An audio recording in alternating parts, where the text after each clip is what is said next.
He showed up before dawn, pushing a cart full of empty bottles that were just enough to buy the cheapest coffee in the neighborhood. They called him Walter, but almost no one knew his last name. At 66, he walked the sidewalks of Brooklyn with a beat-up military backpack, a quiet reminder of another life. Walter served in the U.S. Army for more than 20 years and left with an honorable discharge in 2004. 3 years later, the wrong diagnosis that led to the death of Margaret, his wife, tore a hole that never closed.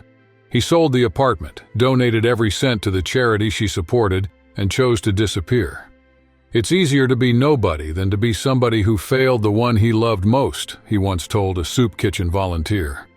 Quiet, he stayed out of trouble. He collected cans, took leftovers from a kind restaurant, slept wherever there was an empty step, and changed spots every night so he wouldn't weigh on the same shop owner. Still, anyone who met him noticed something different, a silence that carried discipline, not defeat. One November afternoon, the cold pushed the wind chill well below zero, and the forecast called for snow. Walter hadn't eaten in 3 days. He walked into Morelli's corner market with numb fingers. When the owner turned to help another customer, he slipped a stale loaf into his coat. The brand-new security mirror gave him away. "Hey, stop right there," Mr. Morelli yelled, grabbing the phone. "I'm calling the cops." Walter didn't run. He stood still, the bread showing between the open buttons of his coat. Looking at the owner, he whispered just loud enough to beat the heater's hum. "I just needed the strength to make it one more day." The silence that followed felt heavier than the winter outside, a moment when a man's whole story fit inside one sentence. The sirens were still echoing when the patrol car pulled up outside the bakery. 2 officers got out. The younger one, Jenkins, hesitated before cuffing the thin man clutching a cold loaf to his chest. "Did you serve?" he asked, noticing the dog tag hanging from Walter's neck. "Yes, sir," Walter answered softly. "Now I'm just trying to stay alive." Uncomfortable but dutiful, Jenkins followed orders. There was a complaint and a record of petty theft. At the precinct, Walter lined up for mugshots and prints like someone who already knew the drill. A public defender appeared, rattled off deadlines and signatures, then moved to the next desk. No one asked why. Before sunrise, officers took him to Brooklyn Municipal Court. He wore the same wrinkled clothes from the night before. In the gallery, empty chairs where friends or family might have sat. Lawyers shuffled other files. Reporters hunted for bigger headlines. Clerks took roll. "Case 47,293, State versus Walter Grady," the clerk announced. The prosecutor, young and flawless, stood. "Your Honor, the defendant was caught stealing a loaf of bread. He has prior petty theft charges and no fixed address. The state asks that he stay in custody until trial." On the bench, Judge Michael Carmichael, known for quick rulings, turned a few pages without fully lifting his head. To almost everyone there, Walter was just another face passing through. Even so, the room went silent when the judge finally looked up. "Mr. Grady, how do you plead?" The question that would decide whether this invisible man would, at least today, get the chance to be heard. The clerk had barely finished when Walter cut in. "Guilty, Your Honor. I was just hungry." A muffled laugh rose from the back row. The judge looked up and silence slammed down like a steel door. He checked the file. Walter Edward Grady, former U.S. Army Master Sergeant. Suddenly his hand gripped the edge of the bench until his knuckles whitened. Something in that name shook him. Without explanation, Judge Carmichael stood, something that almost never happens in such a simple hearing. The whole courtroom held its breath. 15-minute recess. The defendant will remain. When he left, chatter exploded on the benches.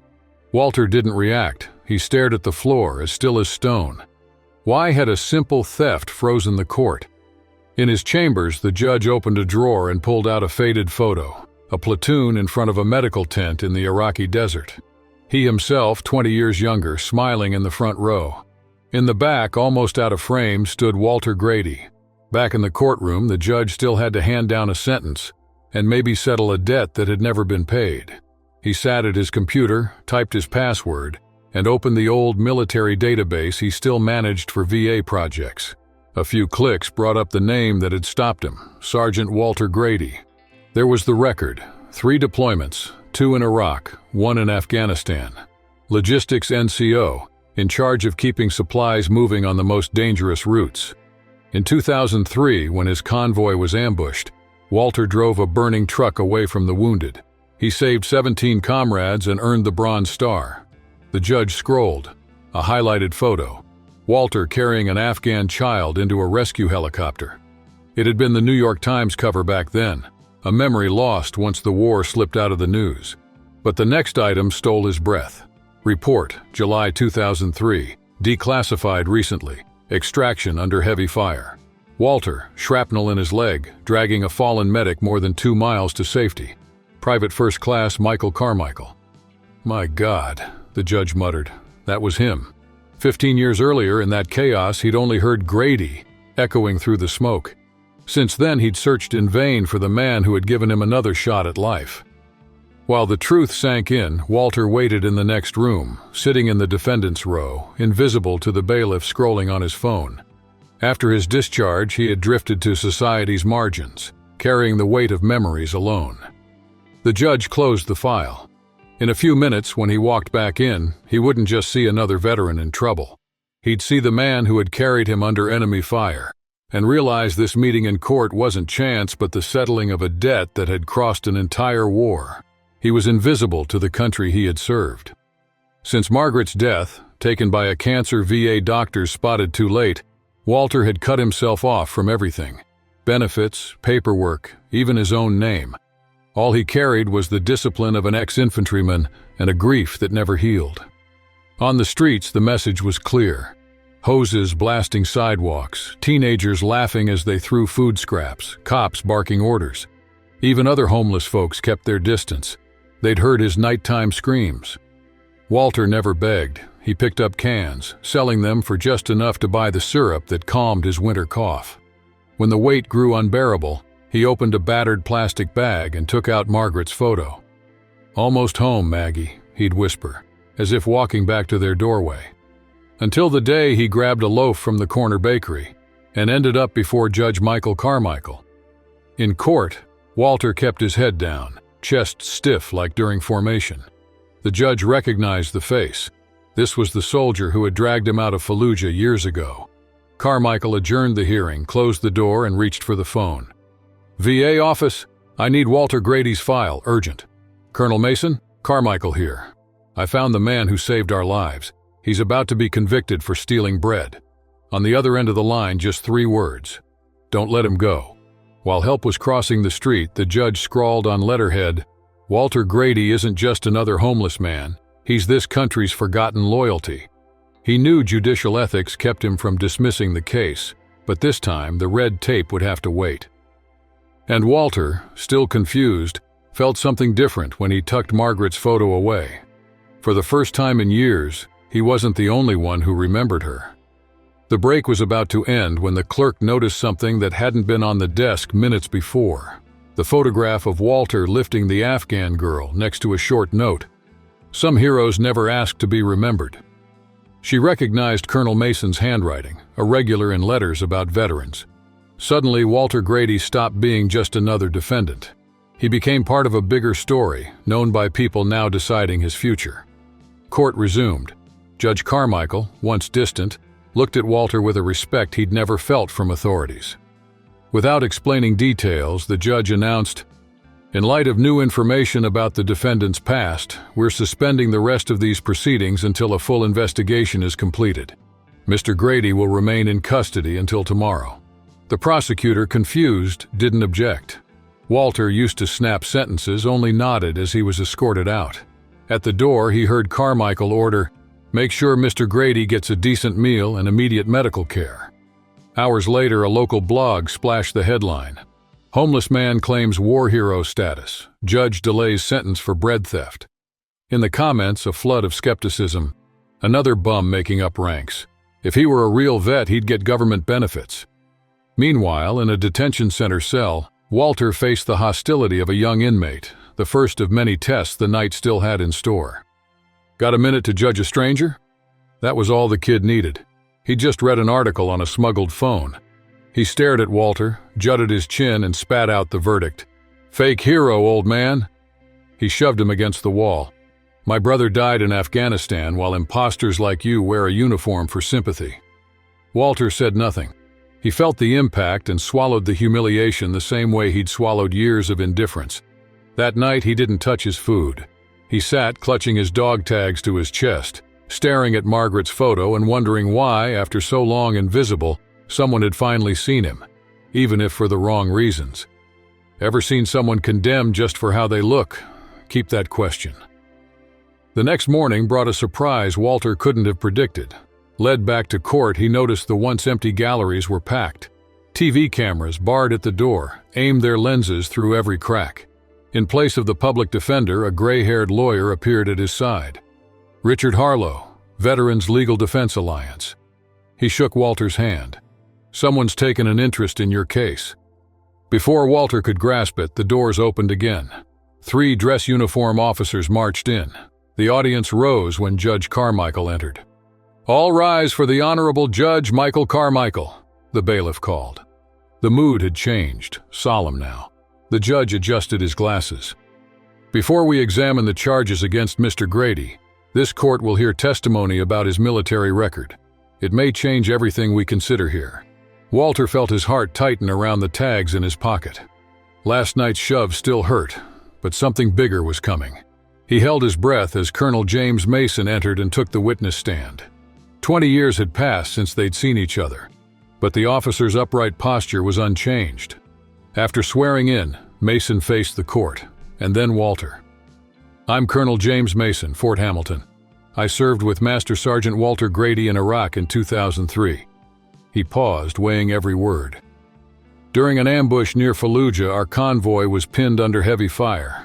Grady took the wheel of a burning fuel truck, drove it away from the unit, and kept the explosion from killing us. He suffered second-degree burns but saved 17 lives." A murmur swept the room. Mason went on. "Right after that, he carried our medic, Private Michael Carmichael, more than 2 miles to safety, even with shrapnel in his leg." All eyes turned to the judge. It was Carmichael himself. His professional stiffness cracked for a moment. He confirmed the story with a slight nod. The prosecutor stood, visibly uneasy. "Your Honor, the defendant's heroism doesn't erase the theft he committed." Mason raised a hand, asking to continue. "While reviewing Grady's file, we found an error. In 2008, during a system migration, his pension was canceled because the paperwork went to an old address. For 15 years, he hasn't received $1,370 a month or the medical care he's entitled to. That's more than $246,000 unpaid." Silence filled the courtroom. Walter gripped the edge of the table with calloused hands as if it were the only solid spot in a world tilting under his feet. Mason, standing beside him, opened a folder. "Your Honor, I have statements from 5 former squad mates and this letter from General Richards, crediting Mr. Grady with rescuing his son during the ambush." Judge Carmichael looked at Walter for the first time. "Mr. Grady, step forward." Walter hesitated but rose. Before he could take a step, the judge went on. "Yesterday, I didn't recognize you. Only after reviewing your record did I realize you're the man who saved my life in Iraq." A ripple moved through the gallery. Carmichael removed his glasses. The formal rigidity fell away. "I spent almost 20 years trying to find out who Grady was, the name I heard shouted on the battlefield. Today, I finally get to say thank you." Walter found his voice rough with time. "I was just doing my duty, sir." "You did much more than that," the judge replied, "and this country failed to repay you." Turning to the prosecution, Carmichael was blunt. "In light of these extraordinary facts, does the state wish to proceed with the charges?" The young prosecutor stood, eyes watering. "Your Honor, the state moves to dismiss all charges against Mr. Grady with prejudice." "So ordered," the judge said, banging his gavel. "Mr. Grady, you're free. This court apologizes for a mistake that dragged on far too long." Walter stood frozen, letting the news sink in when the back doors swung open. A woman in her early 30s walked in, searching the room until she found him. She headed straight toward him, tears streaming down her face. The next chapter started right there. The courtroom door creaks, and for a second the whole hallway holds its breath. Hours earlier, Rebecca had crossed the courtroom, heart steady, until she stopped in front of the defendant. "Uncle Walter, it's me, Rebecca." Her voice almost cracked but didn't shake. "We've been looking for you for years. What happens next changes everything." Walter's body collapses, not from weakness but relief. Arms that had been tense give in to a hug he'd forgotten how to feel. It's the first touch without cuffs since the system swallowed him. Outside, Colonel Mason faces the cameras. "We're not talking about a single veteran," he says. "We're talking about thousands who served the country and now disappear in the cracks of bureaucracy. Today we take the first step to fix that." The line echoes. By lunch, phones buzz with alerts. By afternoon, the story owns the headlines. Helicopters circle the building as Walter reappears, clean-shaven in borrowed clothes, walking between Mason and Judge Carmichael. They're not as a magistrate, but as a citizen who refuses to look away. Then Mr. Morelli shows up, the store owner whose report started it all. He pushes through reporters, meets Walter's eyes, and says, voice steady, no shields, "I didn't know. I thought you were just another problem. I'm ashamed." Walter nods. No words, yet not voiceless. The gesture speaks for him. Less than 2 days later, a veterans nonprofit launches a support fund. Hours later, it tops 200 grand. Social media explodes with stories from forgotten soldiers who finally get a stage. Every like, every share pushes the issue beyond statistics. It becomes faces, names, stories. And for the first time in a long time, Walter believes no one else will fall into the same silence that swallowed him. When the Department of Veterans Affairs moved to reopen closed benefits cases, few grasped the weight of that news. But for Judge Carmichael, it fired an old debt he'd carried in silence. In an empty hallway, away from the press, he finally found Walter, the former field medic who'd saved his life 20 years earlier. Carmichael broke the ice with the same firm voice he uses in court, only softer. "You dragged me more than 2 miles with shrapnel in your own leg." He paused. "The nurses said you let them treat you only after I was stable." Walter shrugged like it was no big deal. "You were worse off than me." The judge drew a long breath. "On that stretcher, drifting in and out, I remember you saying, 'Keep breathing, kid. Your story's not over.' Those words kept me here. I became a judge to keep serving, the way I saw you serve." Walter looked at the robe but saw the scared young resident from another time. Carmichael went on. "Everything that matters in my life, career, family, the chance to change lives, exists because you refuse to leave me behind." A rare, real smile reached Walter's eyes. "No one gets left behind," he said. It was never just a slogan. 3 days later, Walter walked into court in a brand new suit. On his chest gleamed the Bronze Star, the Purple Heart, and ribbons that summed up a lifetime of service. Beside him, a VA officer handed over the papers that confirmed his back benefits, a settlement that admitted years of error. Cameras zoomed in. Walter took a deep breath and spoke in public for the first time. "I'm not asking for pity. I just want to make sure no one after me gets forgotten like I was." The words echoed. The case, once tucked in a local paper, sparked a national debate on how we treat those who wear the uniform. Lawmakers dropped Walter's name while pitching benefit system reforms. Online, a photo of him carrying an Afghan child resurfaced beside one of him sleeping on a Brooklyn sidewalk. The contradiction was impossible to ignore. Walter Grady, invisible for 15 years, became the focal point in the talk about responsibility and repair. And you? When did justice reach you? Late, but undeniable. Share your story. It might give someone the courage to wait one more day. 6 months later, Walter unpacks his few boxes in Veterans Village, Brooklyn. The apartment is simple, but since Margaret's death, it's the first place he calls home. On the main wall hangs a mosaic of memories. Margaret in her wedding dress, Walter in Iraq, and him beside Judge Carmichael at a veterans tribute. Interview invites pour in, but Walter chooses a different stage. He visits neighborhood schools to talk about life in uniform and the return to civilian streets. No frills, he tells wins and wounds. Among the rowdiest students, his stories click. No sermon, just truth. Every afternoon, he heads to Prospect Park. He sits on the same wooden bench where he once spent a night when the cold near the Brooklyn courthouse bit too hard. Now he watches kids running, and each laugh pushes the dark memories a step back. Outside the courthouse, a fresh bronze plaque reads, "Justice is remembering those once forgotten." Next to it, a relief of Walter carrying the wounded medic, the future Judge Carmichael, under the U.S. flag. At the unveiling, the mayor launches the Grady Initiative Fund to secure legal aid for homeless veterans. Later, a 10-year-old who used to see Walter collecting bottles writes in the school paper, "Not everyone in torn clothes is bad." And Walter's story finds another home. Some people wear memories like a coat, not to show off but to move on. That's Walter. His essay, straight with no plea for pity, wins the city contest and echoes in the council chamber during debate on homelessness. When the reading ends, silence. Then timid applause that swells as folks finally get what has to change. Applause grows into friendship. Judge Carmichael starts inviting him to Sunday dinners. One night her son asks, "Are you angry you spent so long on the streets?" Walter chews on the question before swallowing. "I don't need anyone's pity. I just want the ones who come after to remember who came before." Veterans Day comes. Fort Hamilton buzzes with memories and berets. Walter slips into his dress uniform for the first time in decades. They call him up. He grips the mic like he's holding his past, takes a breath, says little, but every word hits home. "I once protected this country. Today it protects me back. Kindness is never too late. It just needs someone willing to wait." As he steps down, a line of soldiers, from fresh recruits to the weariest vets, rises in a silence louder than any anthem. Walter straightens, returns the salute, eyes forward, fixed not on the ground but on what's next.